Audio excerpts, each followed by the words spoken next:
Assalamualaikum warahmatullahi wabarakatuh. Pemirsa Bima TV, senang rasanya kami hadir kembali menemani Anda tentunya di Bima Menyapa edisi hari ini, dan kita akan menemani pemirsa sekitar 1 jam ke depan dengan berita yang tentunya menarik sekali. Dan diharuskan pemirsa tetap stay di Bima TV. Nah, rekan Mei, kalau kemarin sampai hari ini di Jakarta itu dihebohkan dengan aksi terorisme, aksi terorisme ya, yang ada di tepatnya Jalan Tamrin, MH Tamrin, di Tamrin gedung di Sarina. Nah, polisinya sampai mampu melumpuhkan teroris ini. Nah, tapi di Bima kita tarik ke Bima pemirsa. Jadi di sini ada TNI yang mengamankan pupuk bersubsidi karena diduga bermasalah. Selengkapnya seperti ini pemirsa. Jadi Kodim 1608 Bima mengamankan 1 truk yang mengangkut pupuk bersubsidi yang diduga bermasalah. Pupuk sebanyak 8 ton lebih tersebut pemirsa ditahan di terminal darah oleh anggota Babinsa setempat. Ya, Kodim 1608 Bima mengamankan 1 truk yang mengangkut pupuk bersubsidi yang diduga bermasalah. Pupuk sebanyak 8 ton lebih tersebut ditahan di terminal darah oleh anggota Babinsa. Ya, pemirsa, rencananya pupuk bersubsidi ini akan diangkut ke Kecamatan Wera. Namun, Jumat 15 Januari sekitar pukul 12 waktu Indonesia Tengah, Babinsa Dara mencurigai barang yang diangkut oleh truk ini. Saat diperiksa kelengkapan surat jalannya ternyata tidak sesuai. Jalan yang ditunjukkan oleh supir pemirsa. Saya mau sholat Jumat, akhirnya saya lihat truk ini yang membawa pupuk urea bersubsidi di samping terminal. Akhirnya saya nahan, sehingga saya menanyakan perlengkapannya, sehingga tanggal DO-nya tanggal 12, tanggal pengangkutnya tanggal 13, dan tanggal pengangkutnya tanggal 15. Ya, ini kan sudah salah. Apalagi aturan pemerintah sekarang kan sudah langsung siapa yang akan menyalurkan langsung ke petani. Uniknya lagi, pemirsa, saat penangkapan tersebut, Babinsa Dara mengaku ada usaha menyogok dirinya oleh oknum penanggung jawab pupuk, tetapi ditolak. Upaya sogok itu makin menguatkan adanya masalah dalam distribusi tersebut. Sofyan Asari, Bima TV melaporkan.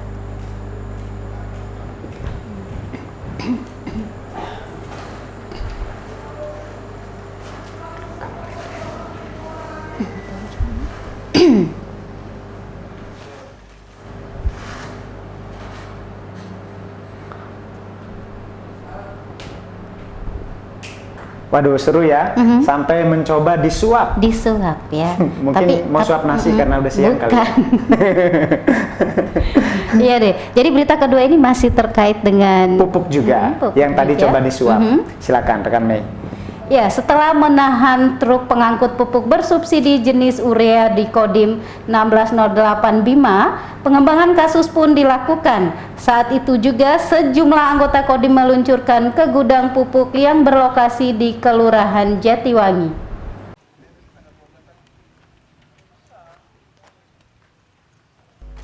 Saat tiba di gudang pupuk terlihat aktivitas pengangkutan ke sejumlah truk. Anggota TNI pun langsung memeriksa dokumen pengangkutan. Selain itu mengonfirmasi ke penanggung jawab gudang mengenai dokumen truk yang mengangkut pupuk sebelumnya. Rupanya pihak penanggung jawab gudang tidak bisa menunjukkan dokumen pengangkutan pupuk oleh truk yang telah ditahan oleh TNI ini. Pengembangan pun dilakukan dengan memanggil penanggung jawab distributor.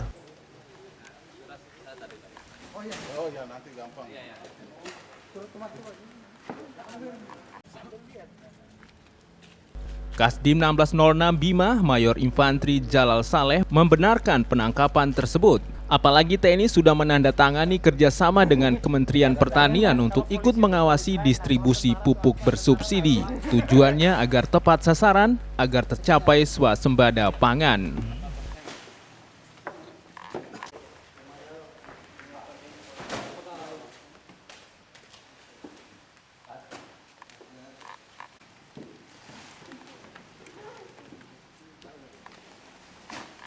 Artinya nanti Kalau seandainya dalam pemeriksaan nanti dia sesuai dengan aturan atau dengan RDKK-nya sesuai itu, ya kita lepas.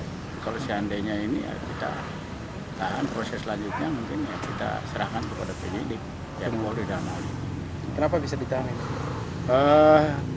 Memang dalam kegiatan MOU Menteri Pertanian dengan kita, khususnya TNI, itu ada kegiatan dalam TNI itu ada 2, pendampingan dan pengawasan. Nah, pendampingan itu ya kegiatannya kita mulai daripada kegiatan pengelolaan lahan sampai dengan penanaman, panen dan lain sebagainya, itu kita melaksanakan kegiatan itu.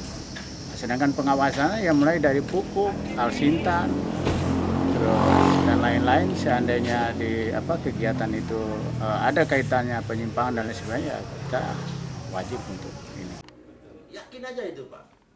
Pelaksana CV Rejeki Bima, salah satu distributor pupuk, Mustamin, mengatakan terjadi kesalahan administrasi dalam dokumen pengangkutan. Pengangkutan pupuk tertanggal 13 Januari untuk 25 ton, namun diangkut secara bertahap. Keterangan ini tidak serta-merta dipercaya oleh pihak Kodim, namun akan mengecek lebih jauh lagi. Setiap pengangkutan pupuk harus disertai dokumen lain, yakni data kelompok tani, jumlah anggota, dan kebutuhan pupuk. Jika ada ketidaksesuaian, maka akan diproses secara hukum.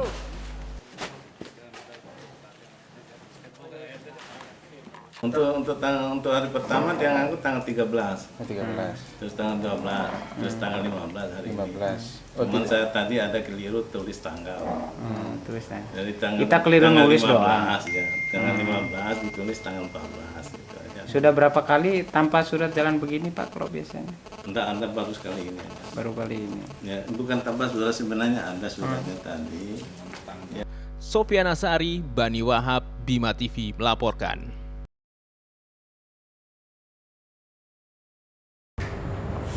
Baik, kita tinggalkan berita pupuk. Dan kita akan Lari ke terkait dengan berita yang ada di Bapeda pemirsa. Jadi untuk meningkatkan kualitas pemukiman kumuh dalam perkotaan pemirsa, Badan Perencanaan Pembangunan Daerah Bapeda Kota Bima menggelar sosialisasi Jumat 15 Januari di Aula Bapeda setempat.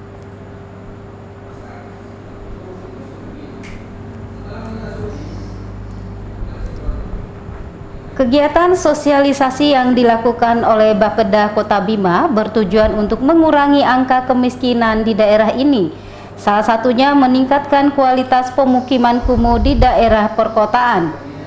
Sekretaris Bapeda Kota Bima, pemirsa, Insinyur Haji Tafsir mengatakan, fokus dari program ini adalah penanganan kawasan kumuh. Dalam pelaksanaan ini, pemirsa, masyarakat program dilakukan secara swakelola oleh masyarakat sendiri. Selain itu, ada juga program yang akan dikerjakan oleh pihak ketiga mengikuti petunjuk teknis kegiatan. Ada 9 kelurahan yang sudah ditetapkan, awalnya ke 6, ada tambahan 3, alhamdulillah. Yang pertama Kelurahan Tanjung, Kelurahan Sarai, Kelurahan Dara, Kelurahan Paruga, Kelurahan Melayu, Kelurahan Nae, Kelurahan Jatiwangi, Kelurahan Jati Baru, sama Kelurahan Dabadompu Barat. Jadi diharapkan program ini, pemirsa, mendapat dukungan dari semua elemen termasuk masyarakat penerima manfaat sehingga angka kemiskinan di Kota Bima menurun dan kualitas pemukiman kumuh semakin baik. Maskur Irianto, Bima TV melaporkan.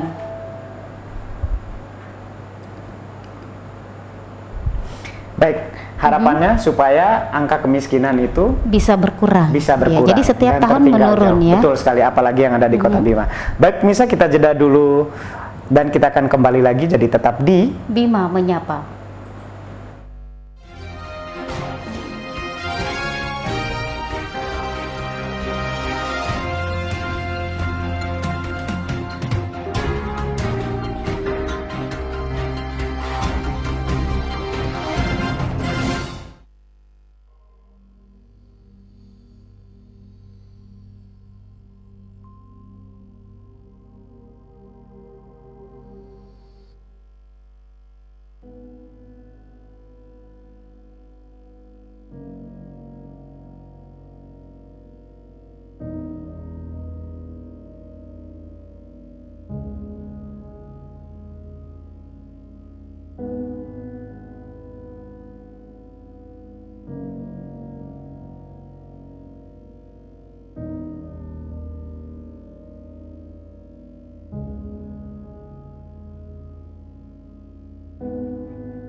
telah hadir di kota Anda.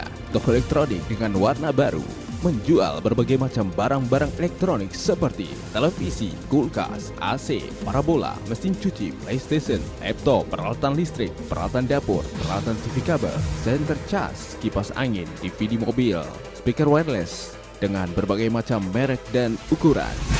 Juga melayani pengisian voucher Orange TV, Kavision, MX Garuda. Juga menerima kredit kerjasama dengan Kredit Plus. Selain itu, kami juga menerima servis laptop dan printer. Hubungi segera Toko Elektronik Harapan Baru, Jalan Sumba, samping Farida Foto atau depan Hotel Lila Graha. Handphone 082 236 887 985 atau di 081 918 077 770. Toko Elektronik Harapan Baru, dijamin lebih murah.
Baik pemirsa, Anda masih bersama kami dan senang rasanya Anda tetap bersama kami berdua di sini yang akan memberikan terus berita-berita hangat tentunya di edisi hari ini. Berita selanjutnya rekan kami masih ada nggak? Masih ada dan masih banyak ya. Oke. Ya, seperti berita yang satu ini pemirsa. Satu unit truk Fuso dengan nomor polisi P29, maksud kami 9219 UX, Jumat 15 Januari terperosok di ruas Jalan Datuk di Bantah, Kelurahan Jatiwangi, Kota Bima.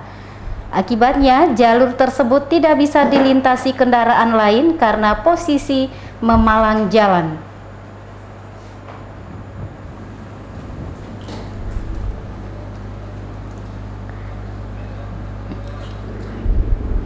Truk Fuso yang bermuatan susu kemasan ini rencananya akan dibongkar muat di salah satu gudang yang berada di sekitar lokasi kejadian.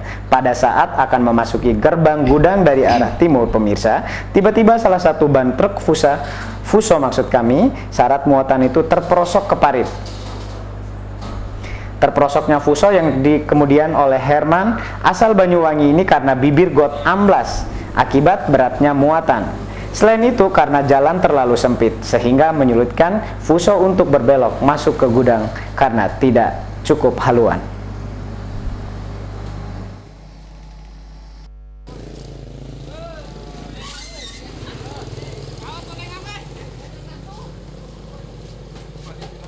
Ya, mau masuk di gudang ini. Di gudang. Jadi saya ambil kanan, kan mau mundur. Sebelum nyampe di pintu sudah ambles duluan. Oh gitu, mungkin karena sempit kali ya jalannya atau gimana Bang? Ya jalannya sempit ya, iya. Lagian ininya kan apa? Nggak kuat gitu. Fondasi aspalnya ya? Iya, gininya nih lah. Ini yang baru dicor ini. Oh, yang baru dicor ini. Jadi bukan karena kecelakaan Bang ya? Iya. Kira-kira berapa lama nih bisa dievakuasi?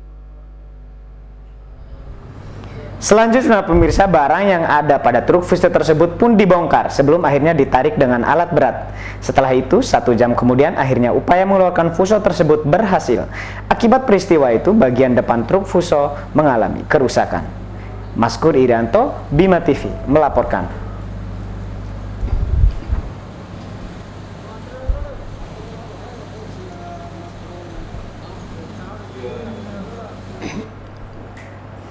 Baik, kali ini kita akan menghadirkan ada berita terkait perpanjangan landasan pacu di Landasan Bandara pacu. Bima. Jadi kita ada berita gembira, akan besar, luas atau akan luas ya landasan pacu yang ada di Bandara Bima. Jadi rencana perpanjangan landasan pacu pemirsa atau runway Bandara Sultan Muhammad Salahuddin Bima ditargetkan pada tahun 2017 mendatang. Panjang landasan tambahan itu sekitar 700 meter.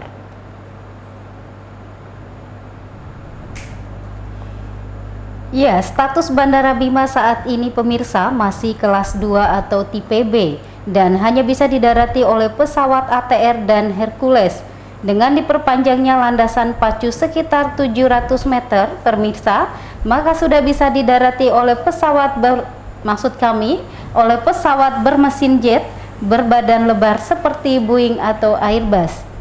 Mendesaknya perpanjangan landasan pacu ini karena mobilitas masyarakat menggunakan pesawat cukup tinggi. Masyarakat yang menggunakan pesawat cukup tinggi, maksud kami masyarakat yang menggunakan Bandara Bima berasal dari 3 wilayah, yakni Kabupaten Bima, Kota Bima, dan Kabupaten Dompu. Kepala Bandara Sultan Muhammad Salahuddin Bima memenuhi standar keselamatan penerbangan.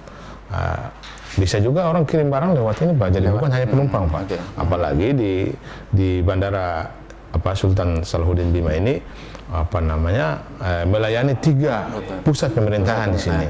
Nah, ini perlu itu kita perpanjang ini sangat perlu sekali untuk bagaimana memenuhi standar keselamatan penerbangan. Baik.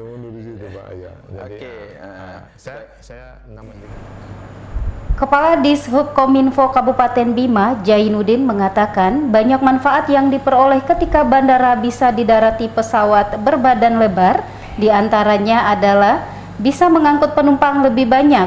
Masyarakat juga berharap harga tiket bisa lebih murah dan memudahkan peluang ekonomi dengan hadirnya investor di daerah ini.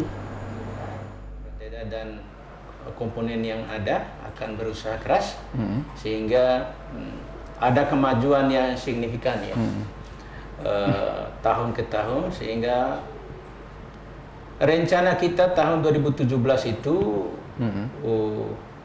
pesawat dan berbadan lebar itu sejenis Boeing 737 itu kita doakan sudah bisa mendarat di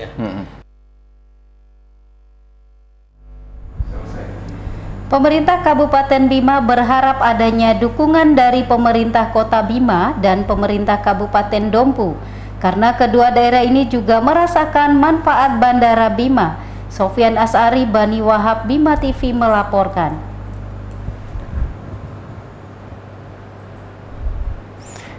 Baik, berita selanjutnya pemirsa masih lagi karena setiap hari kita tetap ada yang terkait dengan hujan. Intensitas hujan yang kurang, jadi berdampak yang ada di petani di Kecamatan Bolo sana. Jadi silakan selengkapnya rekan Mei. Intensitas hujan yang kurang belakangan ini memunculkan keresahan bagi petani ladang di Kecamatan Bolo. Kacang yang ditanam di ladang terancam mati karena kekurangan air. Beginilah kondisi tanaman kacang milik salah seorang petani di Kecamatan Bolo yang mengalami kekurangan air. Sudah lebih dari seminggu hujan tidak lagi mengguyur, ditambah suhu udara yang panas. Jika kondisi ini terus terjadi pemirsa dalam sepekan ke depan, maka bisa dipastikan akan terjadi gagal panen. Salah seorang petani, Budiono, mengaku hanya bisa pasrah dengan tanaman kacangnya. Tidak hanya ia yang mengalami kondisi ini, namun petani kacang lainnya. Tanaman di ladang termasuk padi hanya mengandalkan curah hujan karena tidak ada irigasi air. Diharapkan beberapa hari ini hujan datang menyelamatkan tanamannya.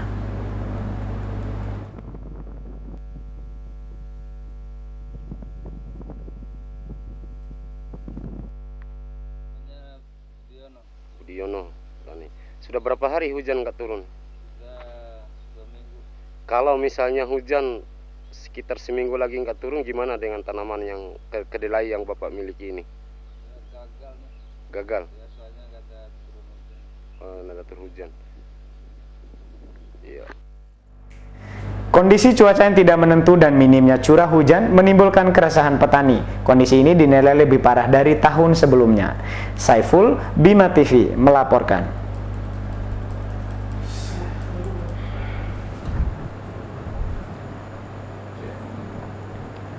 Baik, hujan ya, nampaknya berpengaruh sekali. Tapi di kota Bima tadi sempat diguyur hujan ya. Di daerah Anda gimana? Kurang tahu ya. Kurang tahu. Berarti tinggalnya di Alaska nih pemirsa. Baik, kita tinggalkan hujan. Sekarang kita beralih ke Dinas Kelautan dan Perikanan atau DKP Kota Bima pemirsa, yang akan mengembangkan sektor perikanan dan kelautan di tahun 2016. Selain fokus pada hasil laut, juga mengembangkan ikan air tawar.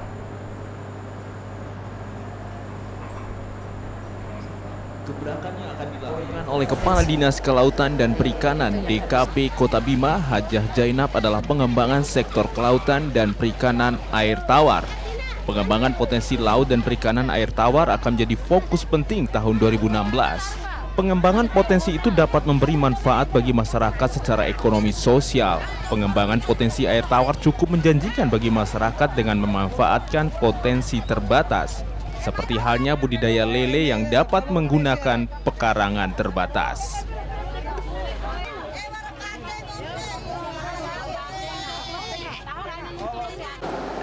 Di dalam pengembangan perikanan ini insya Allah tetap kita melihat pada potensi. Itu yang harus menjadi dasar di dalam pengembangan pembangunan kelautan dan perikanan. Apa yang ada potensi ini, baik potensi di kelautannya, sumber daya kelautannya, maupun potensi yang ada di sumber daya perikanan darat. Jadi beberapa kegiatan nanti yang kita arahkan, baik kegiatan yang bersifat budidaya itu di perikanan lautnya, maupun budidaya di perikanan air tawar. Arah pengembangan potensi menurut Jainab tidak hanya eksploitasi hasil, namun pengembangan budidaya baik laut maupun air tawar. Maskur Irianto, Bima TV melaporkan.